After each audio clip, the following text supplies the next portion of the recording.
नमस्कार, राष्ट्रभोज से मैं पवन केसवानी।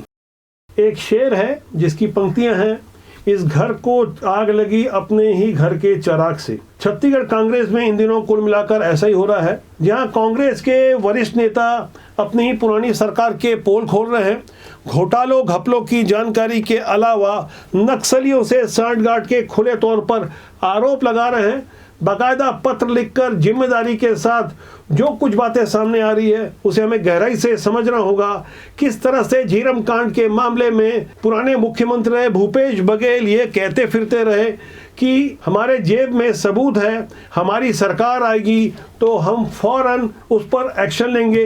5 साल तक सरकार भी रही और कवासी लखमा जैसा एक संदिग्ध उनके मंत्रिमंडल का अभिन्न हिस्सा भी रहा, जिसने मौका वारदात पर नक्सलियों से सांठगांठ करते हुए खुद को बचा लिया।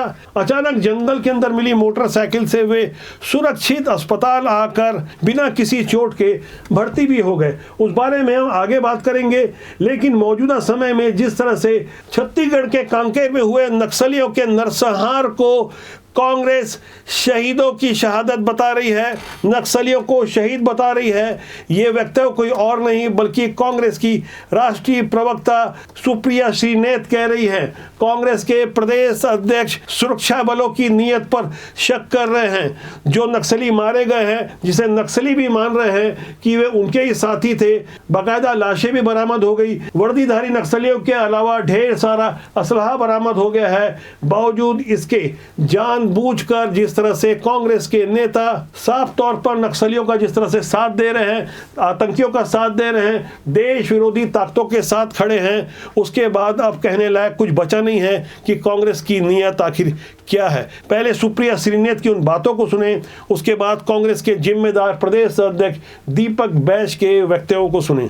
मुझे लगता है इसकी बिल्कुल गहन जांच होनी चाहिए और उन सब लोग जो शहीद हुए, हमारे सुरक्षाकर्मी भी कुछ घायल हुए, उन सबको हमारी संवेदनाएं हैं।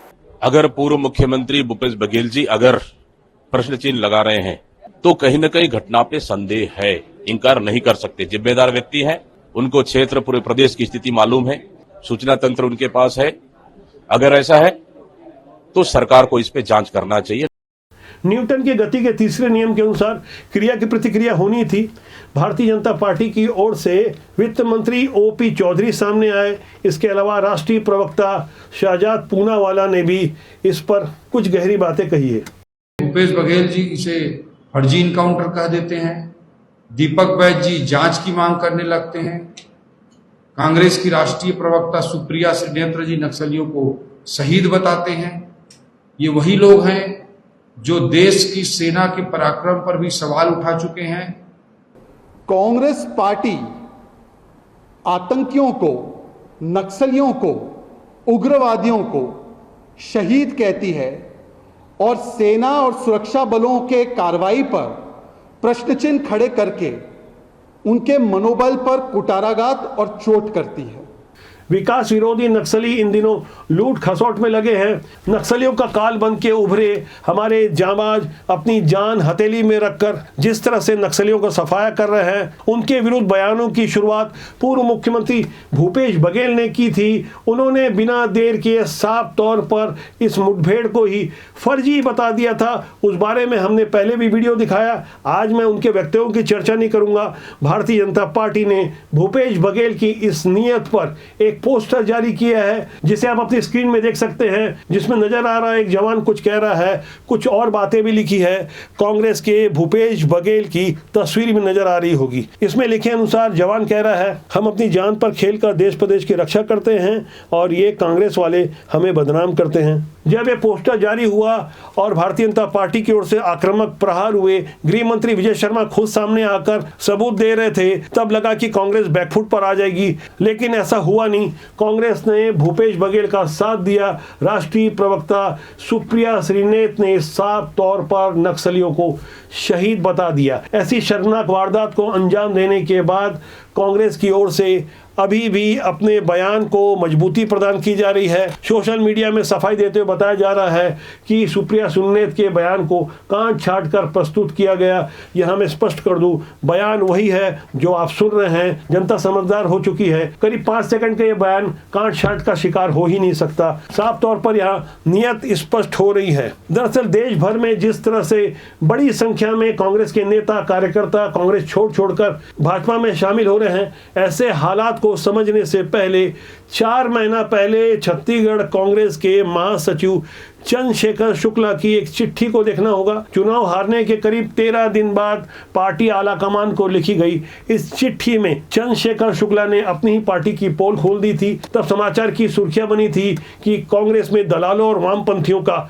कब्जा हो गया है। वही चंद्रशेखर शुक्ला 4 महीने बाद भारतीय जनता पार्टी में शामिल हो गए हैं और भाजपा में आते ही उन्होंने अपनी पुरानी पार्टी के मुख्यमंत्री भूपेश बघेल की नीयत पर सवाल खड़ा करते हुए उन्हें झीरम कांड से जोड़ दिया और यह पूछा कि जब सबूत आपके जेब में थे तो उस पर कार्रवाई क्यों नहीं हुई और कवासी लखमा जैसा संदिग्ध और कहीं ना कहीं एक तरीके से नक्सली समर्थक कांग्रेस की टिकट का हकदार कैसे बन गया। अब से करीब साल भर पहले छत्तीसगढ़ कांग्रेस का एक कथित श्रमिक नेता राकेश सिंह बैस जेल गया था।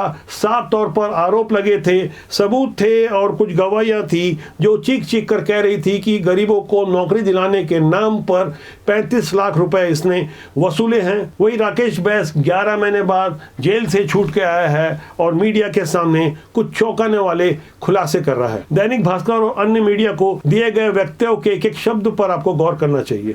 11 महीना जेल में रहा और 11 महीनों में मैंने देखा कि जेल में बंद कई घोटालों में, कांग्रेस के शासनकाल में कई घोटालों में बंद सूर्यकांत तिवारी और इनके साथ में अरविंद सिंह और ऐसे कई निखिल चंद्राकर जैसे लोग, ऐसे कई लोगों ने इतनी वीआईपी सुविधाएं इनको कि सुपरिटेंडेंट के रूम में बैठ करके, तिग्गा साहब के रूम में बैठ करके घंटों फोन में बात करना, लोगों से मिलना, इनके लिए कोई प्रोटोकॉल नहीं था। पैसे ले लेके लाखों रुपए लेकर के अस्पतालों में भेजा जा रहा है जिनको कोई बीमारी नहीं है और जो वाकई में बीमार है उनको वहीं चढ़ाया जा रहा है जिनका कोई इलाज नहीं हो रहा है। और सूर्यकांत तिवारी से लेकर के कांग्रेस के ऐसे कई घोटालों में लिप्त इन लोगों को विशेष सुविधाएं, खाना खाने से लेकर के माइक्रोवेव ओवन, माइक्रोवेव फ्रिज, बिस्तर, मच्छरदानी, तकिया, हर चीज की सुविधाएं, कूलर की सुविधाएं, तखत की सुविधाएं, जबकि जेल में और खास करके सेल के अंदर वो एक निषिद्ध है, अति संवेदनशील एरिया होता है। वो 20 सेल जो रायपुर सेंट्रल जेल में बंदी है, वहां जब मुख्य न्यायाधीश उच्च न्यायालय छत्तीसगढ़ के मुख्य न्यायाधीश रमेश सिन्हा साहब आते हैं तो उस सेल को बाहर से सील कर दिया जाता है कि अंदर में कोई नहीं, पूरे नंबरदारों की छुट्टी करके उनको उनके सेल भेजा जाता है और सिपाही भी जो जेल प्रहरी है वो अंदर में रहते हैं, अंदर में उनको बंद करके बाहर में सील कर किया जाता है और निरीक्षण नहीं करवाया जाता और ये बोला जाता है कि यहाँ कोई नहीं। राकेश बैस जिन दिनों कांग्रेस के श्रमिक संगठन का पदाधिकारी हुआ करता था तब उसके पोस्टर कैसे थे आपको स्क्रीन में नजर आ रहे होंगे। जेल से छूटने के बाद राकेश सिंह बैस ने अपनी गिरफ्तारी के पीछे भूपेश बघेल और रायपुर के एक पूर्व विधायक की साजिश का आरोप लगाया और उसने जो खुलासे किए और सिस्टम की पोल खोलने की कोशिश की, उसके अनुसार जेल में जो एक समानांतर सरकार चलती है, जो एक समानांतर सिस्टम चलता है, उसके लिए बाकायदा रेट फिक्स किए गए हैं। आपकी स्क्रीन में वो रेट चार्ट भी नजर आ रहा होगा जिसके अनुसार जेल के अंदर 3 रुपए का तंबाकू 250 से 300 रुपए में मिलता है। छोटी सिगरेट जो गोल्ड फ्लैग जो 90 रुपए इसकी कीमत है बाहर, वो जेल के अंदर 1000 रुपए में मिलती है। रजनीगंधा का पैकेट जो 10 रुपए का बाजार में होता है वो 100 रुपए में जेल के अंदर मिलता है। रजनीगंधा जीपर जिसका बाजार मूल्य 70 रुपए है वो 600 रुपए तक मिलता है। और जेल के बाहर चिट्ठी का आदान प्रदान की तो बात ही कुछ और है, 250 से 300 रुपए इस कार्य के लिया जाता है। गांजे का छोटा पैकेट बाजार में तो नहीं मिलता लेकिन जेल के अंदर 1000 रुपए में उपलब्ध हो जाता है। और गांजे की कली भर अगर ली जाए तो वो भी 100 रुपए की आती है। बाहर तो कोई कीमत निर्धारित नहीं है। जेल के अंदर गांजा शराब मिलने का चलन कोई नया नहीं है। मोबाइल से भी घंटों बातें हो सकती है यदि पैसे दिया जाए। जेल के अंदर जो समानांतर सरकार चलती है उस पर अंकुश लगाने की आवश्यकता है। छत्तीसगढ़ में विष्णुदेव साय की नई सरकार बनी है। इस सरकार से काफ़ी उम्मीदें हैं। जब से सरकार बनी है उसके बाद से लोकसभा चुनाव की तैयारियां चलती रही। अब उम्मीद है कि आचार संहिता के बाद ऐसे पुराने सिस्टम पर अंकुश लगाया जाएगा। जिस तरह की संवेदनशीलता मौजूदा गृह मंत्री और उप मुख्यमंत्री विजय शर्मा दिखा रहे हैं उसकी काफ़ी तारीफ हो रही है, प्रशंसा हो रही है। वे रात 1 बजे भी मुस्तैद रहते हैं। रायपुर के अशोका बिरयानी सेंटर के 2 कर्मचारी गटर साफ करते हुए जब काल के गाल में समा गए और उनके परिजन मुआवजे की मांग करते हुए प्रदर्शन करते रहे, तो आमतौर पर नेता ऐसे प्रदर्शनकारियों से बचते हैं, लेकिन वो विजय शर्मा ही थे जो रात को 1 बजे परिजनों से मुलाकात कर रहा है और उन परिजनों को प्रबंधकों की ओर से 15-15 लाख रुपए मुआवजे की राशि और आजीवन हर महीने 15,000 रुपए की राशि उपलब्ध करवाने का आश्वासन दिला है। इतना ही नहीं बल्कि आरोपी प्रबंधकों के विरुद्ध भी तगड़ी कार्रवाई हो रही है। पहले 5 गिरफ्तारियां हुई थी जिन्होंने मीडिया कर्मियों के साथ बदसलूकी की। इसके अलावा प्रबंधकों के 2 सदस्य गिरफ्तार हो चुके हैं। कुछ लोगों की तलाश जारी है। दुखद है घटना। दोषियों के विरुद्ध अधिकतम प्रावधान जो है ऐसे 304 की धारा लगी है, जिसमें 10 साल की सजा भी है, गैर जमानती तो है ही है। 2 लोग उसमें से गिरफ्तार भी हो गए हैं और शेष 2 लोग फरार हैं, उनको गिरफ्तार किया जाएगा। पूरे देश में लोकसभा चुनाव का माहौल है। आम मतदाता पहले से कहीं ज़्यादा जागरूक हो चुका है। वो न केवल कैंडिडेट बल्कि विचारधारा के अलावा उन संभावनाओं को देखता है जिससे देश और समाज का भला हो। दरअसल अब तक होता ये आ रहा था कि गरीबी हटाओ का एकमात्र ऐसा मजबूत नारा था जिसने दशकों तक कांग्रेस को राज करने का मौका दिया। आपकी स्क्रीन में एक पोस्टर नजर आ रहा होगा, कार्टून की शक्ल में बनाया गया। यह पोस्टर काफ़ी कुछ कहता है, जिसमें इंदिरा गांधी ने गरीबी हटाओ का नारा दिया था। उनके सामने एक बच्ची नजर आ रही है। उसके बाद राजीव गांधी का मौका आया, उनके कार्यकाल में भी वही नारा बुलंदी के साथ आगे रखा गया। बच्ची के आकार को आप देख सकते हैं। उसके बाद मौका मिला मनमोहन सिंह सरकार वाली सोनिया गांधी की सरकार, जिसमें सोनिया गांधी यूपीए की चेयरपर्सन थी, उनके इशारों पर सरकार चलती थी। तब भी गरीबी हटाओ के नारे को परोक्ष रूप से प्रस्तुत किया गया। ठीक उसी तरह 2019 यानी पिछले लोकसभा चुनाव के दौरान भी मौका था राहुल गांधी का, तब राष्ट्रीय अध्यक्ष थे। तब राहुल गांधी का कद कहीं नीचे हो गया और जिस गरीब को समझाने की कोशिश की जा रही थी उसके लिए एक नया नारा आया, 72,000 रुपए सालाना दिया जाएगा, 6,000 रुपए मंथली दिया जाएगा। ये नारा राहुल गांधी ने 2019 के चुनाव में दिया था। और अब इन चारों ही पोस्टर को आप देख सकते हैं। बदला क्या? बदला कुछ नहीं। 2024 में भी एक नया नारा आ गया है कि हम गरीब महिलाओं को 1 लाख रुपए देंगे। इस गणित को आपको समझना होगा। मौजूदा समय में देश में गरीबों की वास्तविक संख्या कितनी है, इस पर यदि मोदी सरकार के आंकड़ों को सही मान लिया जाए कि 80 करोड़ गरीबों को मुफ्त राशन दिया जा रहा है, ऐसे में 80 करोड़ लिखने के लिए 8 शून्य लगते हैं, उसके आगे 5 शून्य यानी 1 लाख रुपए जोड़ दिए जाए तो 13 शून्य होते हैं, जिसे ट्रिलियन से भी आगे 8 क्वाड्रिलियन कहते हैं।